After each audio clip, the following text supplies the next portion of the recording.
Hello everyone, welcome back to my mini blog. এটা হচ্ছে Christmas দিনের ব্লগ। ক্রিসমাসের দিন বিকেলবেলা একটু গিয়েছিলাম অবনী।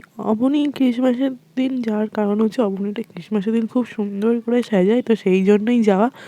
গিয়েই প্রথমে একটা আইসক্রিম খেয়ে নিয়েছি। যতই ঠান্ডা থাকুক, যতই ঠান্ডা লেগে যাক, সর্দি কাশি হয়ে যাক, আইসক্রিম না খেলে হয় না।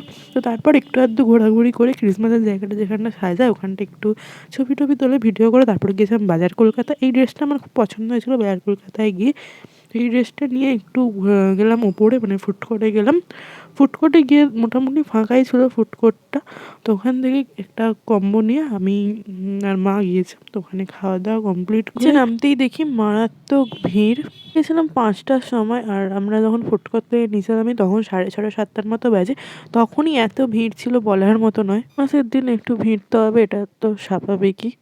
আর ভিডিওগুলো লাইক করে দিও, শেয়ার করো, কমেন্ট করো। তো তারপর একটু আড্ডা ফাড্ডা মেরে যেই না ফুড কোর্ট থেকে নিচে নেমেছি দেখি মারাত্মক ভিড়, মানে আমরা যখন গিয়েছিলাম তার থেকেও বেশি ভিড়। নেমে দেখছি এত ভিড় যে জায়গায় নেই, কোনো রকমে ঠেলাঠেলি করে বেরোলাম। আর বাইরেও কিন্তু একটা বড় এক্সিবিশন হচ্ছিল, তো যেটা প্রত্যেক বছরই হয়। এক্সিবিশনটা নানা রকম টাইমিং হয়, তো ওই এক্সিবিশনটাও কিন্তু খুব ভালো হয়। ওখানেও অনেক ধরনের জিনিস পাওয়া যায়। এই ব্লগটা এই অবধি, আবার দেখা হবে নেক্সট ব্লগে। ততক্ষণ চ্যানেলটা সাবস্ক্রাইব করে দিও।